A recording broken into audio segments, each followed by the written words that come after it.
Hey there guys, what's going on? I'm Arrow in the Knee.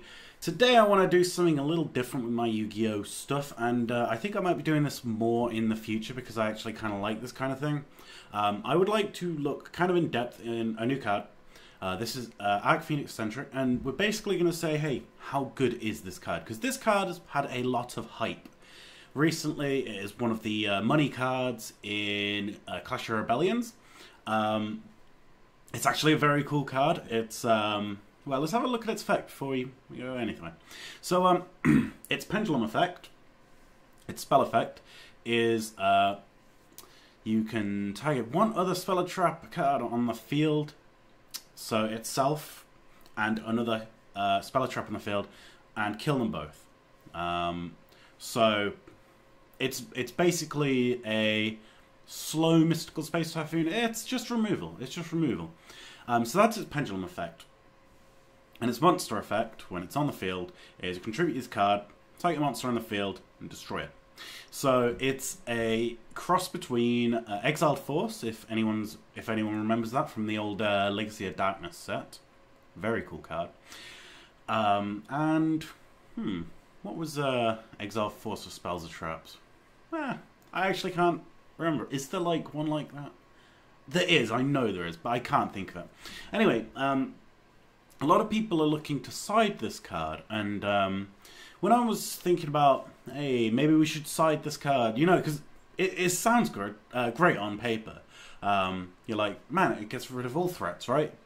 And I want to talk you through a couple of things, and then we'll look at the problems, and of course the pros, as well as the cons. This isn't just going to be me crapping on Archfiend Eccentric, so that's the thing. So let's just look at the stats first, because hey, we've got to look at the stats. It's got 7 on the pendulum scale, which is not bad at all. That'll get you anything from 6 down. It's not the best. I mean, it's not a 9, it's not a 12, but hey, you're probably not going to be using it for the pendulum scale. So if you accidentally just have it when you got your Cliffort stuff going on, or some bullshit, I don't know. Hey, it's got a pendulum scale on it, which is quite nice. So that's a thing. Its stats for being a card that you're going to want to tribute off are actually quite good. In terms of, like, I could imagine this card being a 0 attack, 0 defense, or 0 attack, 1000 defense. Something dumb like that. Because this card is basically there to be gone immediately. So this card, if you don't know this, I'm fairly sure this card goes through Fiendish Chain, which is a lot of everyone's negation. I don't think it goes through Breakthrough Skill. I'm fairly sure it doesn't. So those are two little things. But most people play Fiendish Chains a little more than Breakthrough Skills now. Although Breakthrough Skill is getting a resurgence, I feel, because people don't like Abyss Dweller. So yeah, for what it is, its stats are actually very good.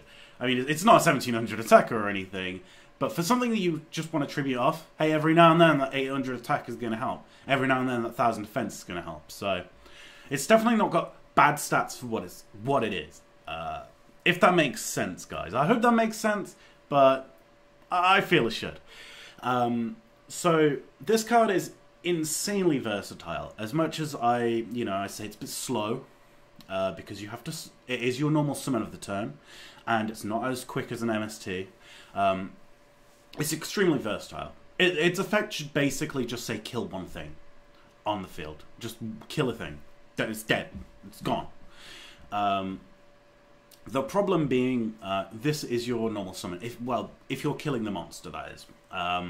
Spell traps fine. You just put it in there and kill your spell traps. The thing is with this, it's like, let's say you were about to side your MST. And you've got a choice between siding this and MST. Now, we'll go to the pros and cons of siding an MST over Archfiend Eccentric in the opposite way. Now, Eccentric is not a quick play spell, so you can't set it. You can't bluff with it. You definitely can't bluff with it. And you can't chain it to anything. There's no chaining. It's spell speed 1, I think. If spell speed 1 exists, I don't know, guys. I'm one of those guys. So yeah, we've got that, which is our cons. Pros is if you top MST into Elemental Hero Darklaw, you are so boned it's unreal. So this card has a lot of pros and cons, and I'm really not sure where it's going to fit in. I think this is going to see a little more play as we get towards the first YCS. Actually, we'll have Worlds before YCS. I think this will see a little more play, then people will see that it's a bit slow and then maybe side it out, and a few people will have it. I'm really not sure because a lot of things get something off destroying a monster.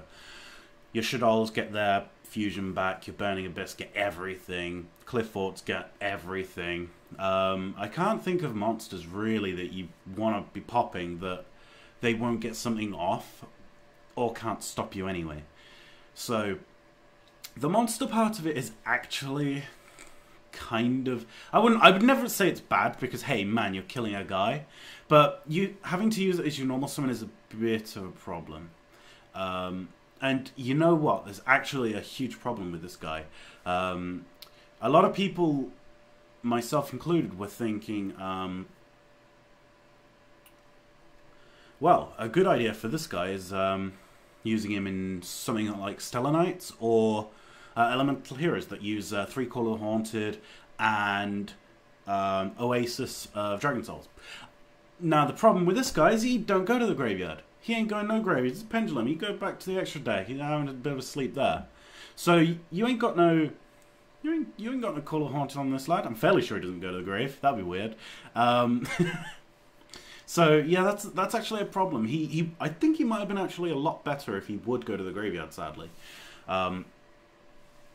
So let's have a quick look through a little discussion about the top-ish decks and how this would go up against them, as opposed to say, let's say your side is an MST. Let's say this is replacing your MST. So first, I want to look at Necroz, of course, top deck. Now, I guess you don't really need the MST. I mean, a lot of people side out MSTs against Necroz anyway, so this guy against Necroz is basically the same. Or you could just pop it in there and maybe try and destroy the monsters. Problem is, usually it's not really a problem getting rid of those monsters. Unless you're playing Stellar Knights and you need to get rid of Unicorn, which, hey, it's not bad. But it is costing you your normal summon, which usually is massive. Absolutely massive to a Stellar Knight player. So, that's a bit of a problem there. So, like I've been saying, the problems with this is it's a bit slow. But I'm not saying it's bad. Hey, sometimes it is better than MST. So let's look at the next one down. It's actually... What would I think is number 2? It's got to be Wavering Towers Turbo, really, hasn't it? Cliff Forts. So, Cliff Forts... Hey, this is actually a good thing, right? This does okay. Because it's basically an MST. But, hey, have you ever seen what happens when you have 3 Pendulum lads out and they play Wavering Eyes? You do not want to play this card against Cliff Forts. They will murder you. They get 3. If they set that Wavering Eyes and you played this and they've got 2 in their Pendulum zones, you lose. You lose so hard. It's unreal. So, and the monster effect, it's 3 stars. All of them are 4 stars and they're all unaffected. This is actually, thinking about it, the worst card you can put in your deck against Cliff Forts. So don't do that. No, don't do it. Get an MST. MST's good. Everyone loves MST in that. Yeah, that's the thing. So, Burning Abyss. I'm trying to think of the back cards that Burning Abyss have. They have a lot of Fire Lakes, which usually will just murder your field anyway. You're not really going to need to get rid of one of those. I guess they play Fiendish Chains and stuff. I know they're kind of back row heavy-ish. But do you really want to be using this into a blind back row? I guess that's not the worst thing in the world. And sometimes, hey, it's just another MST.